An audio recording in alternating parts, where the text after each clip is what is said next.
Asia কাপের final থেকে এক ধাপ দূরে মাশরাফি বাহিনী। ব্যাটে বলে জ্বলে উঠতে চায় বাংলাদেশ, বোলিংয়েই আস্থা রাখছে আফ্রিদির দল।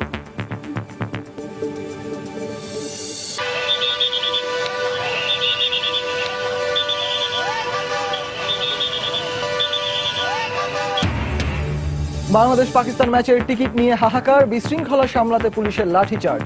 মুস্তাফিজ না থাকলেও সমস্যা হবে না মত বিশ্লেষকদের। Doesn't matter, Kohli finishes it off. India in the final of this Micromax Asia Cup. বিরাট কোহলির দুর্দান্ত ব্যাটিংয়ে লঙ্কানদের 5 উইকেটে হারিয়ে এশিয়া কাপের ফাইনালে ভারত।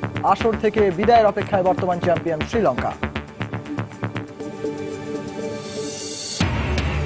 এবং অযোগ্য কোচের অধীনে ভালো ফল করতে পারবে না বাংলাদেশ জাতীয় ফুটবল দল, মত বিশ্লেষকদের। বাফুফের কোচ নির্বাচন পদ্ধতির সমালোচনা।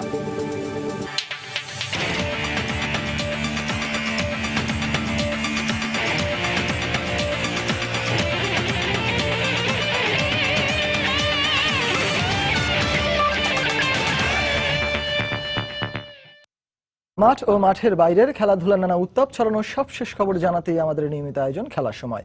আর এই আয়োজনে আপনাদের সবাইকে স্বাগত জানাচ্ছি আমি সজল মিত্র রিচার্ড।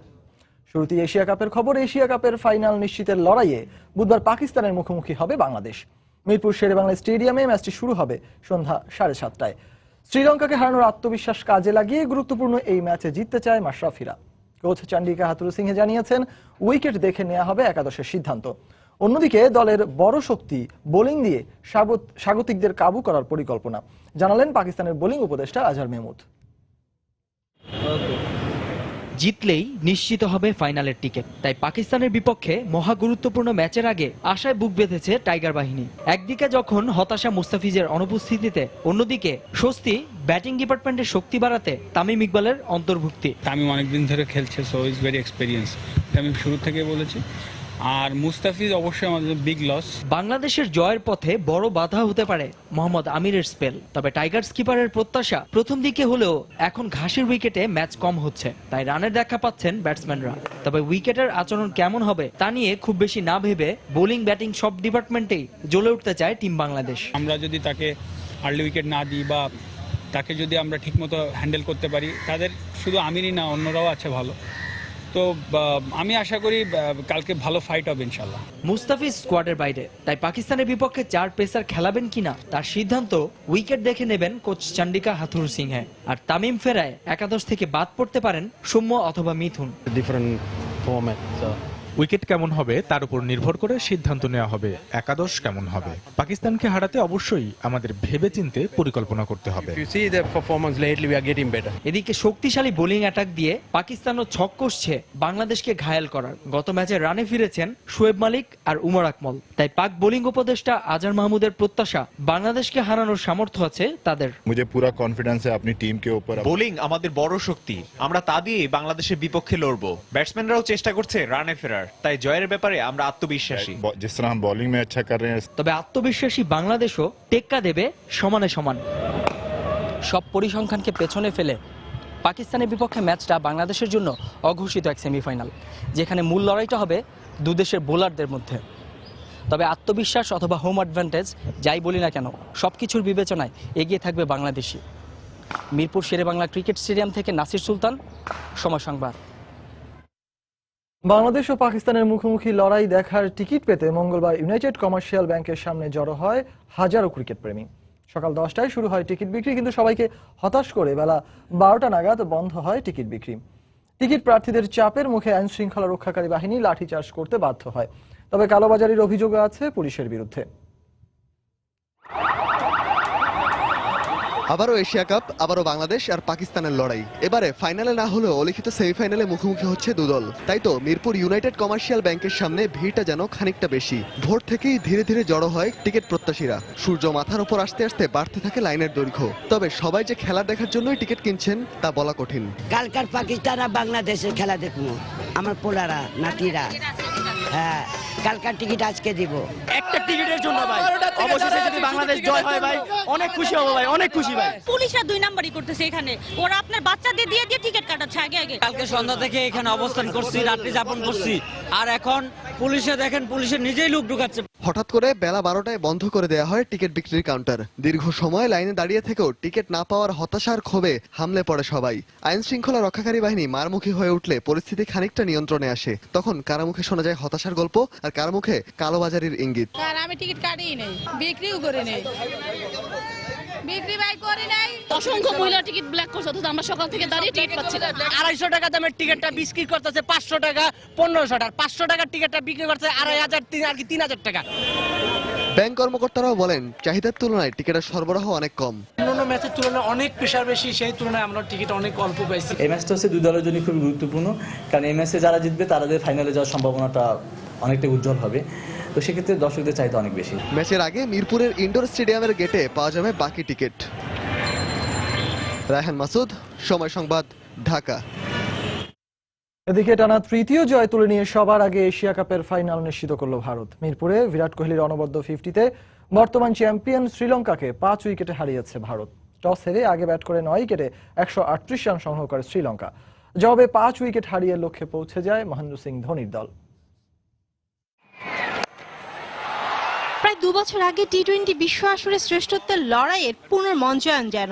প্রতিশোধের মিশনে সফল টিম ইন্ডিয়া শ্রীলঙ্কার বিপক্ষে জয় পেয়েছে 5 উইকেটে। আর নতুন মোড়কে সাজানো ক্রিকেট ক্যানভাসে শতকোটি ভারতীয় হৃদয়ে ভিলেন থেকে আবারও হিরো হয়ে উঠলেন যুবরাজ সিং। 18 বলে 35 রানের ঝোড়ো ইনিংসে সহজ করে দিলেন টিম ইন্ডিয়ার জয়ের পথ। এর আগে মিরপুরের সবুজাভা 22 গজের পিচে টস জিতে শ্রীলঙ্কাকে ব্যাটিং এর আমন্ত্রণ জানাতে দ্বিধা করেনি টিম ইন্ডিয়ার অধিনায়ক মহেন্দ্র সিং ধোনি। আর মিস্টার কুলের সিদ্ধান্তের যথার্থতা প্রমাণ করতেই যেন লঙ্কান ব্যাটসম্যানদের বুকে কাঁপন ধরা নেহরা ও বুমরারা। স্কোরবোর্ডে 31 রান যোগ করতেই সাজঘরে চান্ডিমাল, জয়সূর্য ও দিলশান। বিপাকে পড়া লঙ্কান ইনিংসের হাল ধরেন কাপুকেদারা ও অধিনায়ক ম্যাথিউস। কিন্তু দলীয় 57 ও ব্যক্তিগত 18 রানে লঙ্কান অধিনায়কের স্টাম্প উড়িয়ে দেন ঋত্বিক পান্ডে। এরপর কাপুকেদারের সাথে 43 রানে জুটি করে সেনানায়ক ফেরেন ব্যক্তিগত 22 রানে। 6 বলে 17 রানের টর্নেডো ইনিংস খেলে থিসারা পেরেরা থামেন আম্পায়ারের বিতর্কিত সিদ্ধান্তের বদন্যতায়। কাপুকেদারের দলীয় সর্বোচ্চ 30 ও কুলাসেকরা 13 রানের সুবাদে টিম ইন্ডিয়াকে 139 রানে চ্যালেঞ্জিং টার্গেট দেয় লঙ্কানরা। জবাবে ভারতের শুরুটা ভালো ছিল না। দলীয় 16 রানে কাটা পড়েন 2 উদ্বোধনী ব্যাটসম্যান শেখর ধাওয়ান ও রোহিত শর্মা। তৃতীয় উইকেটে 54 রানে জুটি করে সুরেশ রায়না ফেরেন ব্যক্তিগত 25 ও দলীয় 70 রানে। এরপর কোহলি ও যুবরাজ জুটি শক্ত হাতে শাসন করতে থাকেন লঙ্কান বোলারদের। ব্যক্তিগত 35 রানে যুবরাজ সাজঘরে ফিরলে উইকেটে থিত হবার আগেই সতীর্থকে অনুসরণ করেন পান্ডে। তবে এক প্রান্ত আগলে রেখে ক্যারিয়ারের 13তম টি-20 50 তুলে নিয়ে ভারতের জয় নিশ্চিত করেন ম্যাচ সেরা বিরাট কোহলি। কোহলি 56 ও ধোনি অপরাজিত থাকেন 7 রানে। শায়লা পারভিন, সময় সংবাদ, ঢাকা। বাংলাদেশ ক্রিকেট দলের কোচিং স্টাফদের সাথে চুক্তির মেয়াদ বাড়ানোর পরিকল্পনা করছে ক্রিকেট বোর্ড। মঙ্গলবার এমনটাই জানিয়েছেন আবারও ক্রিকেট অপারেশনসের চেয়ারম্যানের দায়িত্বে ফেরা বিসিবি পরিচালক আকরাম খান। এছাড়া ওয়ার্ল্ড টি-20-র পর নতুন দ্বিপাক্ষিক সিরিজ আয়োজনের বিষয়ে বোর্ড চেষ্টা করছে বলেও জানান এই সাবেক অধিনায়ক। বাংলাদেশের ক্রিকেটের সাথে তার সম্পর্কটা যেন চিরকালের। সেই 1997 সালে আইসিসি ট্রফি জয়ের মধ্য দিয়ে বাংলাদেশ দলের ক্রিকেটীয় উত্থানের সময় নেতৃত্ব ভার ছিল তার কাঁধেই। তিনি আকরাম খান। অবসরের পর ক্রিকেট বোর্ডে বিভিন্ন সময় কাজ করেছেন বিভিন্ন ভূমিকায়। বিসিবির পরিচালক পদে থাকা আকরাম খান টুর্নামেন্ট কমিটির চেয়ারম্যান হিসেবে দায়িত্ব পালন করেছেন কিছুদিন আগেও। তার আগে ছিলেন ক্রিকেট অপারেশনসের প্রধান। বোর্ডের সবশেষ সভায় আবারও ক্রিকেট অপারেশনসের দায়িত্ব ফিরে পাওয়ার পর জানালেন নতুন পরিকল্পনার কথা। হাতুড়াকে নেওয়ার একটাই উদ্দেশ্য ছিল, যেহেতু ওদের অ্যাটমসফিয়ার কিন্তু অনেকটা আমাদের সাথে মিল আছে। আমাদের আপ্রাণ চেষ্টা করবো এবং আমি এটাও বিশ্বাস করি আমার পুরো বোর্ডটা আপ্রাণ চেষ্টা করবো ওকে রাখার জন্য। তো সব ক্ষেত্রে কিন্তু আমরা চেষ্টা করবো যে যত বেশি ভালো করা যায় সেই জিনিসটা আমরা করব। মাঝের সময়টাতে ক্রিকেট অপারেশনসের দায়িত্বে থাকা বিসিবির আরেক পরিচালক নাইমুর রহমান দুর্জয়ের সময় কোচিং স্টাফদের সাথে বিশেষ করে প্রধান কোচ হাতুরু সিং এর সাথে ক্রিকেট অপারেশনসের তৈরি হওয়া দূরত্বটাকেও কমিয়ে আনতে চান আকরাম। একটা টিম ভালো করার পিছনে শুধু মাঠে পারফরমেন্স না, মাঠের বাইরেও যে দায়িত্ব আছে ওটা সঠিকভাবে যদি করা যায় এবং সবার সহযোগিতা নিয়ে ওই কাজগুলো করা যায় তাহলে আমি মনে করি যে কাজগুলো অনেক ভালো হবে। ওয়ার্ল্ড টি-20-র পর আন্তর্জাতিক সূচিতে লম্বা সময় কোনো খেলা নেই বাংলাদেশের, তাই ক্রিকেট অপারেশনসে ফিরেই জানালেন নতুন সিরিজ আয়োজনের পরিকল্পনার কথা। পাশাপাশি টুর্নামেন্ট কমিটির দায়িত্বে থাকাকালীন বেশ কিছু টুর্নামেন্ট সফলভাবে আয়োজন করায় তৃপ্ত এই সাবেক অধিনায়ক। টুর্নামেন্ট কমিটিতে ছিলাম আমি, সেখানেও কিন্তু আপনার বেশ কয়েকটা ভালো কাজ করেছি। যে পরশুদিন প্র্যাকটিস হবে না, কোচের সাথে আমি এবং সিনিয়র কয়েকজন মিলে আমরা প্ল্যান করবো কি করা যায়। সজল মিত্র, রিচার্ড, সময় সংবাদ, ঢাকা। ওয়ার্ল্ড টি-20 আসরে বাছাই পর্বের ম্যাচগুলো হবে ভারতের ধর্মশালায়, কিন্তু সেখানকার কন্ডিশনের স্বার্থে বাংলাদেশের বর্তমান অবস্থা একেবারে ভিন্ন। তাই ধর্মশালার কন্ডিশন বাংলাদেশের ক্রিকেট দলের জন্য চ্যালেঞ্জিং হবে বলে মন্তব্য করেছেন বিসিবির গ্রাউন্ডস কমিটির চেয়ারম্যান হানিফ ভূঁইয়া। আসর শুরুর আগে কিংবা পরে টাইগাররা পাবে না প্রস্তুতি ম্যাচ খেলার কোনো সুযোগ, তবে ওই কন্ডিশন মাথায় রেখে খুলনা ও চট্টগ্রামে ক্যাম্পিং উপকারে আসবে বলে বিশ্বাস এই বোর্ড পরিচালকের।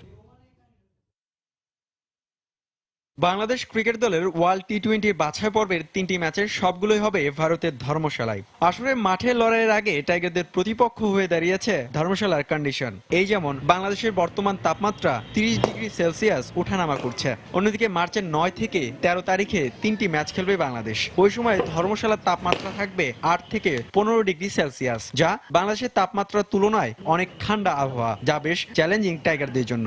একটু চ্যালেঞ্জ। ধর্মশালা খেলা হবে একবার বোধহয় সাকিবের সাথে কথা হয়েছিল আমার সাথে, সেও বলেছে যে অনেক ঠান্ডা কিন্তু ওই ওয়েদারটা।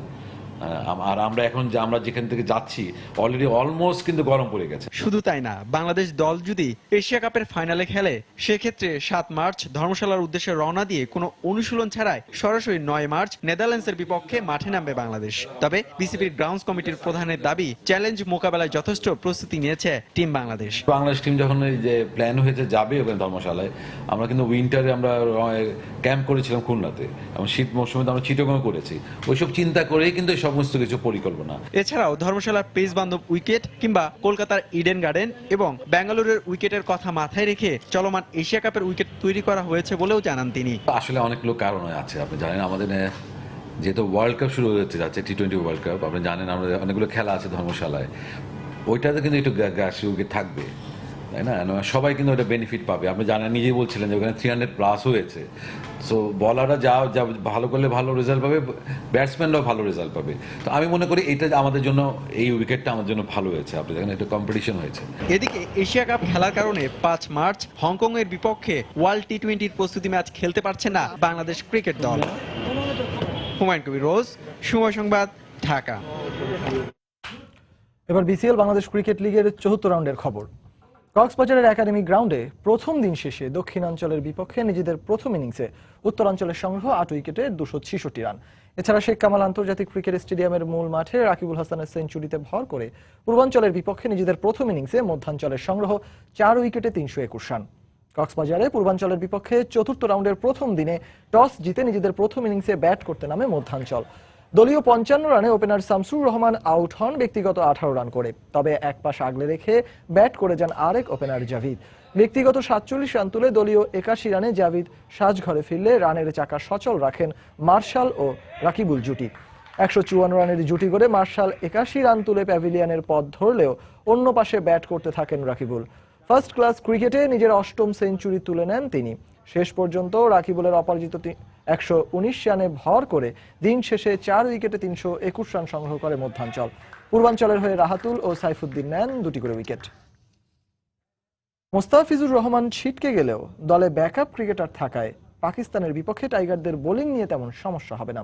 আর পাকিস্তানের বিপক্ষে জিততে হলে অ্যাটাকিং ক্রিকেট খেলার সঙ্গে অবশ্যই টপ অর্ডারকে রানে ফিরতে হবে, এমনটাই মনে করেন সাবেক ক্রিকেটাররা। পাশাপাশি তামিম দলে ফেরায় বাড়তি আত্মবিশ্বাস নিয়ে টাইগাররা মাঠে নামবে বলেও মন্তব্য করেন তারা। 2012 সালের এশিয়া কাপের ফাইনাল বাংলাদেশের ক্রিকেট ইতিহাসে যেন এক আক্ষেপের নাম। 2 রানের হারে টাইগারদের হাতছাড়া হয় এশিয়ার শ্রেষ্ঠত্ব। এরপরও পাকিস্তানের বিপক্ষে বেশ কবার মুখোমুখি হয়েছে বাংলাদেশ। ওয়ানডে কিংবা টি-20 দুই দলের সবশেষ দেখাতে সব ফরম্যাটেই জয়ী দলটি ছিল বাংলাদেশ। এবার এশিয়ার শ্রেষ্ঠত্বের লড়াইয়ে চিরচেনা মঞ্চে মুখোমুখি হবে এই দুই দল। এশিয়া কাপের টানা 2 ম্যাচ জয় টাইগারদের ফাইনালে খেলার সম্ভাবনা এখন বেশ উজ্জ্বল। বলা হচ্ছে বাংলাদেশ পাকিস্তানের লড়াইটা হবে দুই দলের পেস আক্রমণের, কিন্তু গুরুত্বপূর্ণ এই ম্যাচের আগে ইনজুরি এশিয়া কাপ শেষ করে দিয়েছে মুস্তাফিজের, যা বড় ধাক্কা হলেও দলে ব্যাকআপ ক্রিকেটার থাকায় সমস্যা হবে না বলে মনে করেন সাবেকরা। মুস্তাফিজের না খেলাটা অবশ্যই একটা বড় ধাক্কা, বাট আমাদের যে বাংলাদেশ এখন যে দল আসলে আমরা শুধু একজনের উপর নির্ভর করে ক্রিকেট খেলি না, আমাদের দলের বাইরে যারা আছে তারা যথেষ্ট ভালো। আশা করি যে ওর শূন্যস্থানটা তারা পূরণ করতে পারবে। সোফার আমি যেই ক্রিকেট খেলছে বাংলাদেশ, আমি চাই ঠিক এই ক্রিকেটটাই পাকিস্তানের সাথে খেলুক। বলের দিক দিয়ে যদি আমরা চিন্তা করি আমাদের জন্য একটু মাইনাস পয়েন্ট হয়ে দাঁড়াবে, বিকজ মুস্তাফিজের জায়গাটা আসলে ওরকম পূরণ করার মতন বলার এখনো আসেনি বাংলাদেশে। দল জয় পেলেও টপ অর্ডারের রান খরা মাথা ব্যথার কারণ হয়ে দাঁড়িয়েছে টিম ম্যানেজমেন্টের। তবে তামিমের ফেরাটা দলের জন্য ইতিবাচক। পাশাপাশি পাকিস্তানের মতো অভিজ্ঞ দলের বিপক্ষে আক্রমণাত্মক খেলার পরামর্শ দেন সাবেকরা। আমরা যে ক্রিকেট খেলেছি লাস্ট 2 ম্যাচে, অ্যাটাকিং ক্রিকেট খেলছে কিন্তু বাংলাদেশ, আমরা সেম ক্রিকেটই খেলা উচিত। বাংলাদেশের 1 থেকে 4 বা 5 এই 5 জন ব্যাটসম্যানের মধ্যে আপনার যে কোনো দুজনকে রান করতে হবে, বড় একটা স্কোর করতে হবে। এরকম যদি দুইটা ব্যাটসম্যান রান করে তাহলে কিন্তু বাংলাদেশ পাকিস্তানকে হারানোর কোনো ব্যাপার হবে না। আমি অবশ্যই ফর্মে আছে এবং তার ব্যাটিং আমাদের প্রথম সারির ব্যাটিং এর জন্য খুবই দরকার। সবসময় পরিচিত মিরপুরের উইকেট এশিয়া কাপে যেন টাইগারদের জন্য বেশ অচেনা, তাই টসকেও গুরুত্বপূর্ণ মনে করছেন এই সাবেক ক্রিকেটাররা।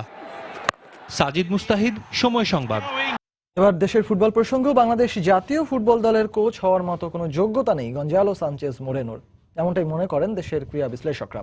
কম পারিশ্রমিক এবং গায়ে ইউরোপিয়ানের তকমা বিবেচনা করে এসব অযোগ্য ব্যক্তিদের কোচ হিসেবে নিয়োগ দেয়ায় বাফুফের কড়া সমালোচনা করেন তারা। একই সাথে বাংলাদেশের চলমান ব্যর্থতার জন্য ফুটবলারদের সামর্থ্য নিয়েও প্রশ্ন তোলেন বিশেষজ্ঞরা। ইউনিসেফের চাকরি করার সুবাদে সহধর্মিনী ঢাকায় অবস্থান করবেন 3 বছর। মূলত সে কারণেই বাংলাদেশে আসা গঞ্জালো সানচেজের। তবে এই সময়টা যাতে বেকার না কাটে সেজন্য অনেকটা চতুরতা করে বাফুফের সাথে কাজ করার আগ্রহ প্রকাশ করেন স্পেনিয়ার্ড। আর কম দামে একজন ইউরোপিয়ান কোচের লোভ সামলাতে না পেরে প্রোফাইল না ঘেটেই যুব ফুটবলের জন্য তার সাথে 6 মাসের চুক্তি করে ফেডারেশন। গেল অক্টোবরে সই হওয়া সেই চুক্তিতে মোরেনোর কাজ করার কথা ছিল সিলেট একাডেমির ফুটবলারদের নিয়ে, কিন্তু ঢাকার বাইরে গিয়ে কাজ করার আপত্তি জানালে প্রায় 2 মাস একরকম বসে থেকে বেতন ভোগ করেন তিনি। পরবর্তীতে বঙ্গবন্ধু গোল্ড কাপ এবং এসএ গেমসে বাংলাদেশ অলিম্পিক দলের দায়িত্ব নিয়ে ব্যর্থ হন মোরেনো। এরপরও তার কাঁধেই জাতীয় দলের দায়িত্ব তুলে দিয়েছে বাফুফে। কম্পোজার থাকতে হয়, তার কথাবার্তায় খেলোয়াড়দের কে বুস্ট আপ করার মতো থাকতে হবে, অফিসিয়ালদের বিএফএফ কেও তাকে আস্থায় আনতে হবে। একটু ইম্যাচুরিটি আছে তার ভিতরে মনে হয়, ন্যাশনাল টিম হ্যান্ডেল করার মতো আছে কিনা, তার অতীতটা কি ছিল, তার সাফল্য কি আছে, এইগুলো দিয়ে খুব একটা আমাদের এখানে বিবেচনা হয় না। যখন যাকে পাচ্ছে দরদামে যেখানে মিলছে, কম টাকায় একটা স্প্যানিশ একটা হলে যে লাগানো তকমা লাগানো গেল, এই ধরনের মনে হয়। আসলে হলে যে এ দিয়ে কিছু হবে না। স্পেনে জন্ম নেওয়া সানচেজ ইয়ুথ ক্যারিয়ার শুরু করেন বার্সা বি দলের হয়ে। পরবর্তীতে বার্সেলোনা ও আলমেরিয়ার মূল দলে নাম লিখালেও খেলার সুযোগ পাননি এক ম্যাচেও। যাতে ইউরোপিয়ান হলেও খেলোয়াড়ি জীবনের মতো কোচিং ক্যারিয়ারও সমৃদ্ধ নয় মোরেনোর। তবে বাংলাদেশের ব্যর্থতার জন্য শুধু কোচের দোষ না দিয়ে ফুটবলারদের সামর্থ্য নিয়েও প্রশ্ন তোলেন বিশ্লেষকরা। যারা খেলবে তাদের আসলে কিরকম খেলার যোগ্যতা আছে, এটা একটা বড় প্রশ্ন। মানে সাম্প্রতিককালে 2-3 বছরে যদি আপনি দেখেন হলে যে ওদের যোগ্যতা বারবারই প্রশ্নের মুখে পড়েছে। আমাদের সামর্থ্য কি আমরা তো জানি, শুধু কোচকে স্কেপগোট বারে স্কেপগোট বানানো এটারই বা কি অর্থ সেটা আমি জানি না। পাশাপাশি কোচ নির্বাচনের ক্ষেত্রে বাফুফেকে আরো বিচক্ষণ হওয়ার পরামর্শ দেন এসব ক্রীড়াবোদ্ধারা। এস এম ইকবাল, সময় সংবাদ, ঢাকা। খেলার সময় আরো থাকছে। ইংলিশ প্রিমিয়ার লিগে রাতে নরউইচের মুখোমুখি হবে বর্তমান চ্যাম্পিয়ন চেলসি, লিগ লিডার লিস্টারের প্রতিপক্ষ ওয়েস্ট ব্রম। বুধবার থেকে শুরু হতে যাচ্ছে জাতীয় নারী ফুটবল চ্যাম্পিয়নশিপ। এই উপলক্ষে বাফুফে ভবনে সংবাদ সম্মেলনের আয়োজন করে নারী ফুটবল কমিটি। এ সময় কমিটির পক্ষ থেকে জানানো হয় 2টি গ্রুপে বিভক্ত হয়ে 8টি দলের অংশগ্রহণে অনুষ্ঠিত হবে এই চূড়ান্ত পর্ব। সবশেষ আসরের চ্যাম্পিয়ন ময়মনসিংহের এই পর্বে সরাসরি অংশগ্রহণ করছে। এছাড়া বাকি 7টি দলকে বাছাই করা হয়েছে সারা দেশ থেকে 39টি ক্লাবের মধ্য থেকে। এদের মধ্যে রয়েছে 6টি বিভাগের 6টি চ্যাম্পিয়ন দল ও একটি সেরা রানার্স আপ দল। 10 মার্চে ফাইনালের মধ্য দিয়ে শেষ হবে এই প্রতিযোগিতা। এদিকে নারীদের জাতীয় পর্যায়ের এই চ্যাম্পিয়নশিপ থেকে বাংলাদেশ জাতীয় দলের জন্য ফুটবলার বাছাই করা হবে বলে জানিয়েছেন নারী ফুটবল কমিটির ডেপুটি চেয়ারম্যান। এছাড়া নারীদের অনূর্ধ্ব 14 দলের আসন্ন এএফসি চ্যাম্পিয়নশিপে অংশগ্রহণের জন্য 8 তারিখ থেকে বিকেএসপিতে ক্যাম্প শুরু হবে বলেও জানিয়েছেন তিনি।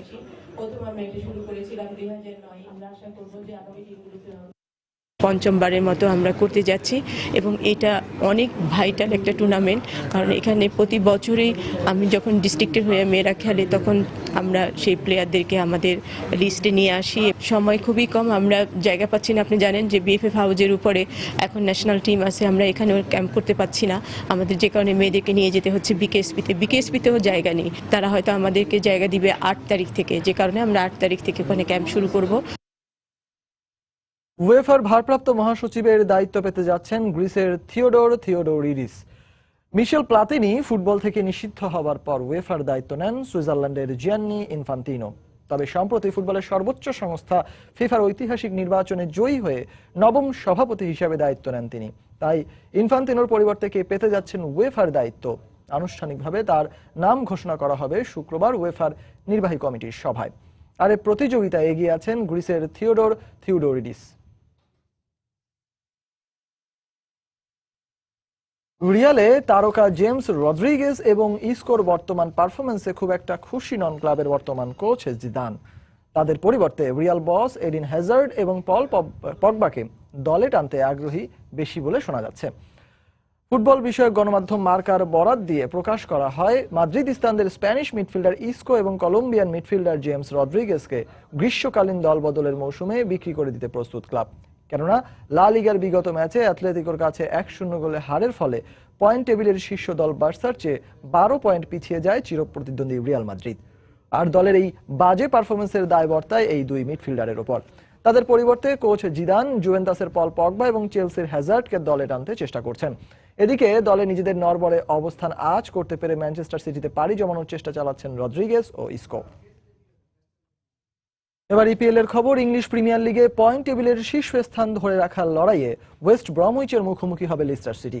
লিস্টার সিটির মাঠ কিং পাওয়ার স্টেডিয়ামে দলের ম্যাচটি শুরু হবে আজ রাত 2:45। এদিকে আরেক ম্যাচে ক্যারো রোডে নরউইচ সিটির মুখোমুখি হবে চেলসি। গাস হিন্ডিক দায়িত্ব নেওয়ার পর থেকেই ইংলিশ প্রিমিয়ার লিগে ব্যর্থতার বৃত্ত ভেঙে একটু একটু করে ঘুরে দাঁড়াচ্ছে চেলসি। চ্যাম্পিয়ন্স লিগের শীর্ষ 16তে পিএসজির কাছে হারের পর টানা 2 ম্যাচে ম্যানচেস্টার সিটি ও সাউদাম্পটনকে হারিয়ে জয়ের ধারায় ফিরেছে বর্তমান চ্যাম্পিয়নরা। শিরোপার আশা শেষ হয়ে গেছে আগেই, নিজেদের অস্তিত্ব টিকিয়ে রাখতেই প্রতিটি ম্যাচকেই গুরুত্ব দিয়ে দেখছেন ব্লুজ বস গাস হিন্ডিক। তবে নরউইচ সিটির মাঠে খেলা হওয়ায় সমর্থকদের সুবিধা পাবে না ব্লুজরা। ইনজুরির কারণে হিডিং এ ম্যাচে পাবেন না পেদ্রোকে, তবে ফিরতে পারেন জন টেরি। দুদলের মুখোমুখি পরিসংখ্যানে অবশ্যই এগিয়ে আছে চেলসি। শেষ 5 ম্যাচের 4টিতেই জিতেছে ব্লুজরা, একটি ম্যাচ হয়েছে ড্র।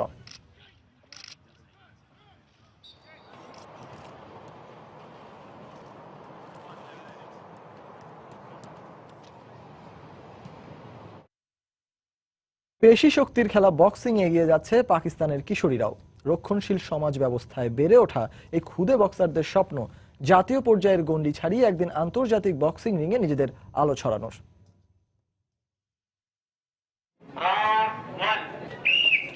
বক্সিং মানেই পেশি শক্তির খেলা, আর এ কারণেই যুগ যুগ ধরে বক্সিং রিং এর আধিপত্য ধরে রেখেছেন পুরুষেরা।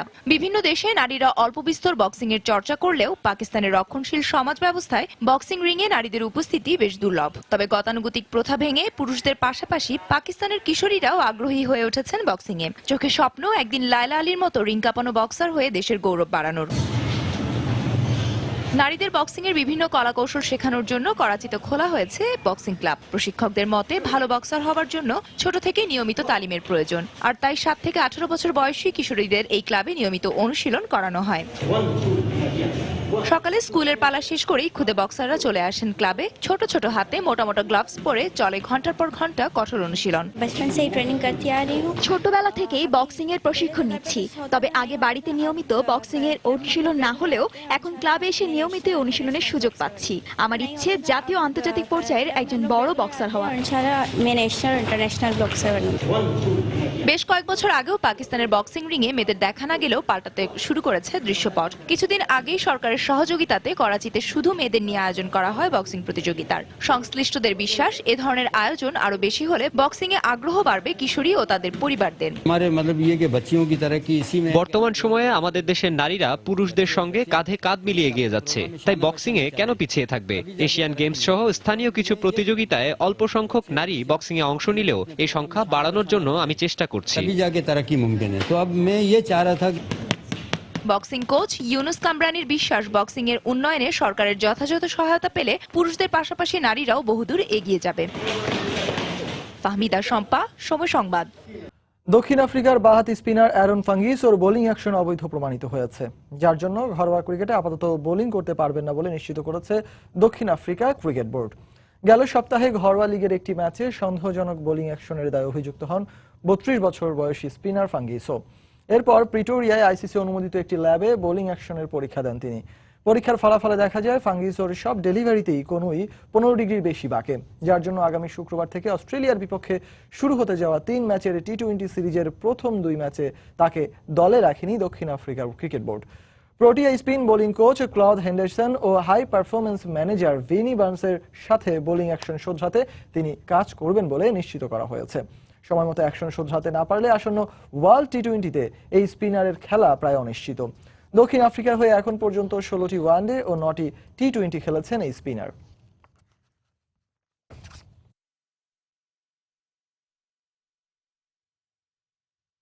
হ্যামস্ট্রিং এর ইনজুরিতে পড়েছেন লিস্টার সিটি মিডফিল্ডার এনগোলো কান্তে।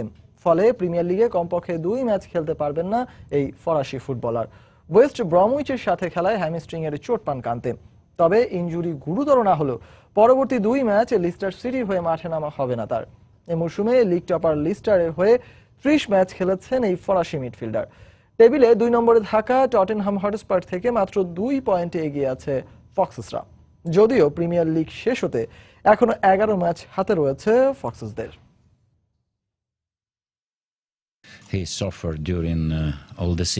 এই মুহূর্তে কান্তের ইনজুরি দলের জন্য খুবই খারাপ সংবাদ। 2 ম্যাচে আমরা ওকে পাচ্ছি না, তবে এখানে আমাদের কোনো হাত নেই। দল গুছিয়ে সামনে এগিয়ে যেতে চাই। জয়ের ধারা ধরে রাখতেই খেলবে ছেলেরা। বাজে পারফরমেন্সের কারণে বোকা জুনিয়র্সের কোচের পদ হারিয়েছেন আর্জেন্টাইন রোদলফো বারেনা। এই মৌসুমে বোকা জুনিয়র্সের অবস্থা খুবই শোচনীয়। পয়েন্ট টেবিলে শীর্ষস্থান হারিয়েছে ম্যারাডোনার সাবেক ক্লাবটি। শিরোপার দৌড়ে অনেকটাই ছিটকে গেছে বোকা। সবশেষ ম্যাচে রেসিং ক্লাবের কাছে 1-0 গোলে হেরে গেছে জেনেইজেসরা। দলের এমন বাজে ফলাফলের কারণে বহিষ্কার করা হয়েছে কোচ রোদেলাফো বারেনাকে। আর্জেন্টাইন প্রিমিয়ার ডিভিশন ফুটবলে 5 ম্যাচ খেলে মাত্র 7 পয়েন্ট সংগ্রহ করেছে কার্লোস তেভেজের দল।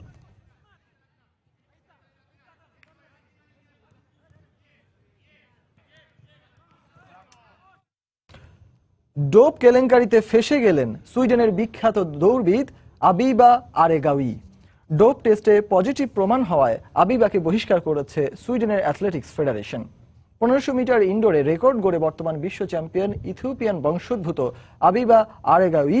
25 বছর বয়সী আবিবার জন্ম ইথিওপিয়ায় হলেও 2012 সালে তিনি সুইডেনের নাগরিকত্ব পান। ডোপ পরীক্ষায় উত্তীর্ণ হতে ব্যর্থ হওয়া সহ আবিবার বিরুদ্ধে ট্যাক্স ফাঁকি দেওয়ার গুরুতর অভিযোগ রয়েছে।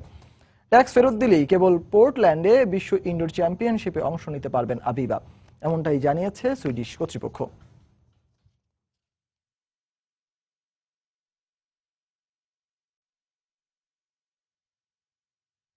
খেলার সময়ের শীর্ষ সংবাদগুলো জানিয়ে দিচ্ছি আরো একবার। এশিয়া কাপের ফাইনাল থেকে 1 ধাপ দূরে মাশরাফি বাহিনী। ব্যাটে বলে জ্বলে উঠতে চায় বাংলাদেশ, বোলিংয়েই আস্থা রাখছে আফ্রিদির দল।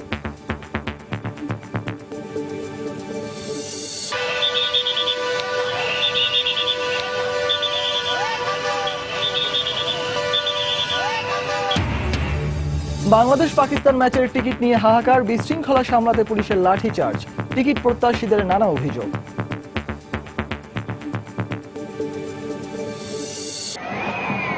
Doesn't matter, Kohli finishes it off. India in the final of this Micromax Asia Cup. বিরাট কোহলির দুর্দান্ত ব্যাটিংয়ে লঙ্কানদের 5 উইকেটে হারিয়ে এশিয়া কাপের ফাইনালে ভারত। আসর থেকে বিদায়ের অপেক্ষায় বর্তমান চ্যাম্পিয়ন শ্রীলঙ্কা। এবং অযোগ্য কোচের অধীনে ভালো ফল করতে পারবে না বাংলাদেশ জাতীয় ফুটবল দল, মত বিশ্লেষকদের। বাফুফের কোচ নির্বাচন পদ্ধতির সমালোচনা।